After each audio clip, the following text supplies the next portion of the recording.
নমস্কার, আমি সঙ্গীতা চক্রবর্তী বলছি। বিভীষিকার রাত্রি চ্যানেলে আপনাদের সকলকে আরেকবার স্বাগত জানাই। আমার এই চ্যানেল কোনো রকমের কুসংস্কারকে প্রমোট করে না। আমার এই চ্যানেলের একমাত্র উদ্দেশ্য হলো আপনাদের সকলকে বিনোদন করা।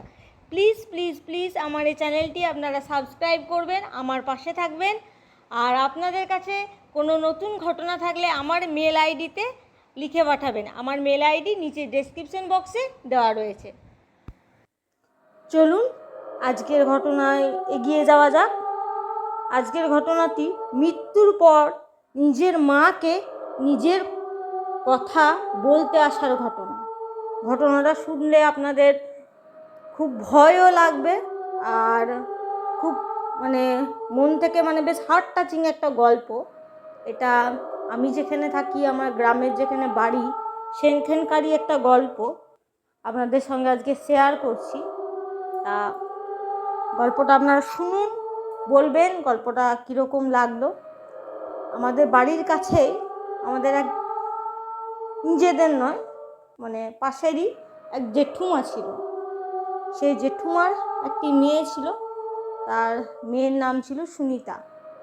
তা জেঠুমার হাজব্যান্ড সুনিতার বাবা খুব কম বয়সে, সুনিতা যখন ছোট ছিল তখনই খুব জ্বর হয়, বিরাট জ্বর হয়।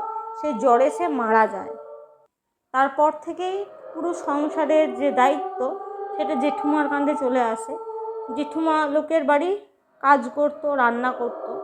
আমাদের বাড়িতেও সে রান্নার কাজ করেছে।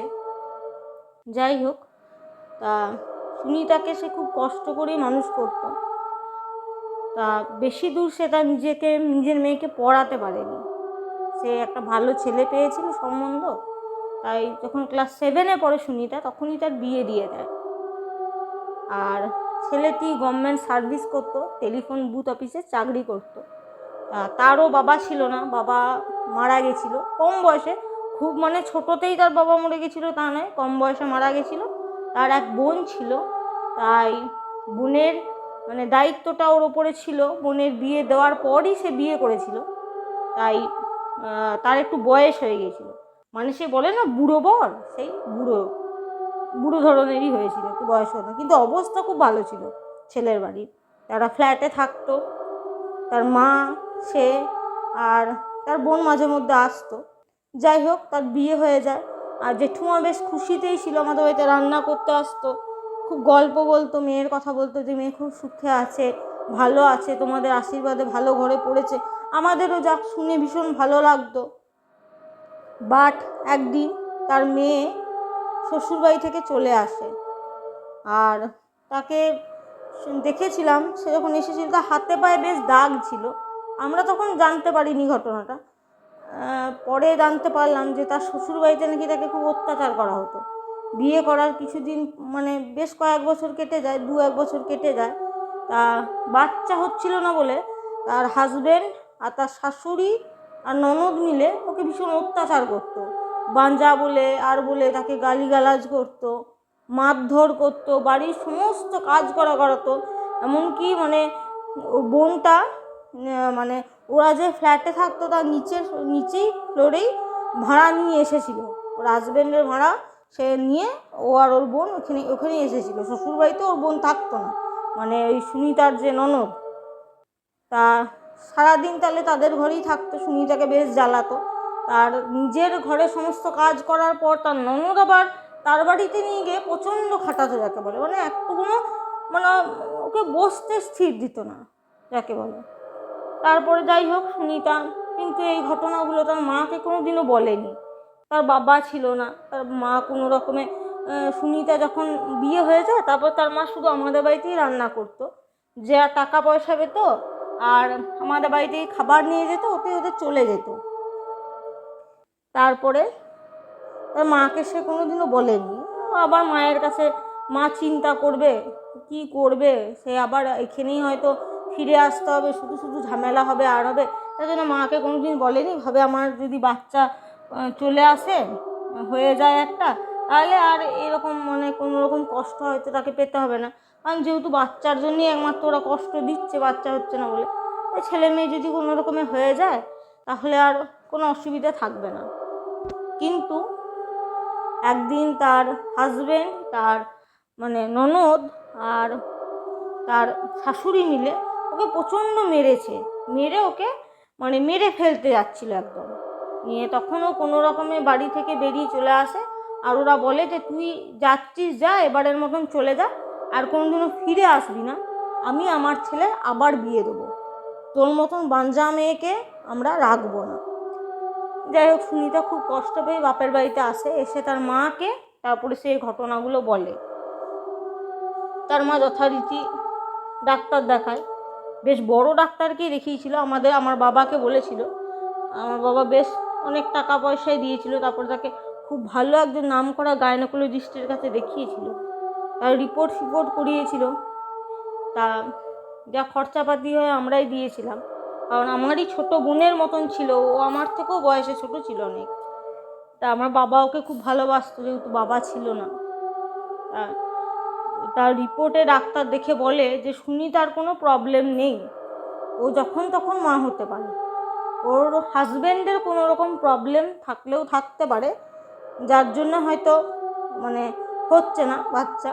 তা ওর কিন্তু কোনো অসুবিধা নেই, ওর হাজব্যান্ডকে যেন একবার চেক করিয়ে নেয়। তখন সুনিতার মা বলে যে যা, তুই তাহলে একবারে ফিরে যা, ফিরে গিয়ে তো শাশুড়িকে আর আমাদের জামাইকে কথাটা বল, যাতে একবার ডাক্তার দেখায় তারা। তা সে যথারীতি শ্বশুরবাড়িতে ফিরে যায়। ফিরে গিয়ে ওর যেই ফিরে যায়, সে আবার তুমুল অশান্তি শুরু হয়। বলে যে তুই বাঞ্জা, তুই আবার কী জন্যে ফিরে এলি, তোকে তো বলেছিলাম শ্বশুরবাড়িতে আর না আসতে এখানে, আমি আমার ছেলের অন্যত্র বিয়ের জন্য সম্বন্ধ রেখেছি, আমি আমার ছেলের আবার বিয়ে দেবো। তা তখন সে বলে এটা কোনোদিনও সম্ভব নয়, কারণ আমার ডাক্তারে আমাকে দেখেছে, ডাক্তারের রিপোর্ট রয়েছে, ডাক্তারে আমাকে বলেছে যে আমি মা হতে পারবো, আপনার ছেলেরই মনে হয় কোনো প্রবলেম আছে, যার জন্য আমার এরকম হচ্ছে। এটা বলা মাত্রই সুনিতার যে হাজব্যান্ড ছিল, সে একটা শাবল নিয়ে এসে সুনিতার মাথাতে আঘাত করে। যেই আঘাত করে সেই ওখানে সে মারা যায় সঙ্গে সঙ্গে শাবলে করে। তারপরে যাতে এটা একটা অ্যাক্সিডেন্ট বলা যায় হিসেবে বলা যায়, তাই জন্য সুনিতার হাজব্যান্ড আর ওর মা বোন মিলে ওকে ওদের 8 তলার উপরে ফ্ল্যাট ছিল, 8 ফ্লোরের ব্যালকনি থেকে ওকে নিচে ফেলে দেয় একদম, যাতে সবাই ভাবে যে ও সুইসাইড করেছে। আর যখন আশেপাশের লোক জড়ো হয় যে ও সুনিতা পড়ে গেছে এরকম করে, আশেপাশে ফ্ল্যাটের আরও লোকরা সব জড়ো হয়। একদম ঠিক ঘটনাটা ঘটেছিল, ও আগের দিন রাত্রিবেলাতে গিয়েছিল, বিকেল দিক করে গিয়েছিল, তখন সেদিনকে কোনো কথাবার্তা হয়নি। পরের দিন সকালবেলাতে ভোর দিকেই উঠে থেকে ঝামেলা শুরু হয়। আর সবাই যখন মর্নিং ওয়ার্কে ওখানে বেরোয়, তখন সুনিতাকে ওপর থেকে কোনো রকমে ফেলে দেয় ভোরেই, একদম যখন কেউ ছিল না। আশেপাশের লোকরা যখন মর্নিং ওয়াক করতে যায়, তখন দেখে যে নিচে একটা বডি পড়ে রয়েছে। সবাই ওখানে চিনতো এটা সুনিতা। তা তখন ওর শ্বশুরকে শাশুড়িকে আর ওর হাজব্যান্ডকে ডাকে, ননদকে ডাকে, সবাই যে এসে তোমাদের বাড়ির বউটা এখানে পড়ে মারা গেছে। সবাই তো বুঝতে পারছে মারাই গেছে, 8 ফ্লোর থেকে পড়লে কেউ বাঁচে না। তারপরে ওরা যায়, গিয়ে পরে বলে যে এরকম সুনিতা কাল আর সকালবেলাতে একটু চিৎকাতে কেউ শুনতে পেয়েছে। ওরা বলছিল চিৎকাতে চামিচি করে, বউটা প্রায়ই, তোমরা নাকি অত্যাচার করো। বলছে না, ওর একটু মাথার গন্ডগোল হয়ে গেছিল, ও বাচ্চা হচ্ছিল না বলে ও আমার ছেলেকে দোষ দিচ্ছিল, ওর ব্রেনের গন্ডগোল হয়ে গিয়েছিল, ভোরে উঠে পড়েই তাহলে বোধহয় ও সুইসাইড করে নিয়েছে। ওরা সবাই এটা বলে। ঘটনাটা ঘটে এইবারে, সুনিতা ভোর দিকে মারা গেছে। তার মা কিন্তু জানতো না, বা তার মাকে কিন্তু তখন কেউ খবর করেনি। নিয়ে সুনিতার মা আমাদের বাড়ি থেকে কাজ করে খাবার নিয়ে বাড়ি গেছে। তারপরে হট করে দেখে যে সুনিতা গিয়ে পড়ে বসে আছে, খাটের উপরে বসে আছে। ওর মা বলে তুই কালকে রাতে গেলি, আজকে আবার ফিরে চলে এলি, কিছু ঝামেলা হয়েছে নাকি রে? নিয়ে পরে বলছে হ্যাঁ মা, আমার বাবাও দেখো তোমাকে ছেড়ে চলে গেছে, আমাকেও চলে যেতে হবে মা। ওর মা বলছে এ আবার কি ধরনের কথা, তুই আবার কোথায় চলে যাবি? ঝামেলা ঝলকুলি হয়েছে তো এরকম ঝামেলা সলগুলি হয়েই থাকে, আমি তো শ্বশুরবাড়িতে গিয়ে কথা বলবো। তখন ও বলে, হ্যাঁ মা, তুমি আমার শ্বশুরবাড়িতে যাও একবার, আর আমাকে কিছু খেতে দাও, আমার কিন্তু খুব খিদে পেয়েছে। তখন ওর মা বলে, ঠিক আছে, আমি তো কাকিমার ঘর থেকে খাবার নিয়ে এলাম, নিয়ে চল তাহলে খেয়ে নিই দুজনে একসাথে, তারপরে যাব। তো তারা দুজনে একসাথেই খাবার খায়, সুনিতা আর সুনিতার মা একসাথেই খাবার খায়। তারপরে সুনিতাকে ওর মা বলে যে, তুই কি আমার সাথে যাবি না তুই এখানেই থাকবি? তখন সুনিতা বলে, না মা, আমি একটু এখানে থাকি না, আমি তো আর থাকতে পাবো না, হয়তো এটাই আমার শেষ থাকা, আমি থাকি, তুমি বরঞ্চ যাও। ওর মা বলে, তুই এসব কী সব আজে বাজে কথা বলছিস? ওর মায়ের তখন মনটা খুবই খারাপ হয়ে যায়। তখন ওর মা আর একা যায় না, আমার বাবাকে সাথে করে নিয়ে গিয়েছিল, আমার বাবার সাথেই করে সুনিতার মা ওখানে গিয়েছিল। তা ফ্ল্যাটে গিয়ে পড়ে দেখে ফ্ল্যাটের সামনে প্রচুর লোকজন। সকাল দিকে ঘটনাটা ঘটেছে, তখন দুপুর দিক হয়ে গেছে প্রায়, কারণ যেহেতু খাওয়া দাওয়ার টাইম, রান্না বান্না করে আমাদের বাড়ি থেকে জেঠুমা খাবার নিয়ে গিয়ে তারপরে দুজনে খেয়েছে আর করেছে, সেহেতু ভালোই বেলা হয়ে গেছে। গিয়ে পরে দেখে ফ্ল্যাটের কাছে প্রচুর লোকজন জড়ো হয়েছে, পুলিশ রয়েছে। তারপরে আরও ভেতরে ঢোকে যখন তাও দেখে যে তার মেয়ের মৃতদেহটা শোয়ানো রয়েছে, আর চারিদিকে রক্তাময় একদম ভেসে যাচ্ছে। তখন সুনিতার মা মাথা ঘুরে ওইখানেই পড়ে যায়।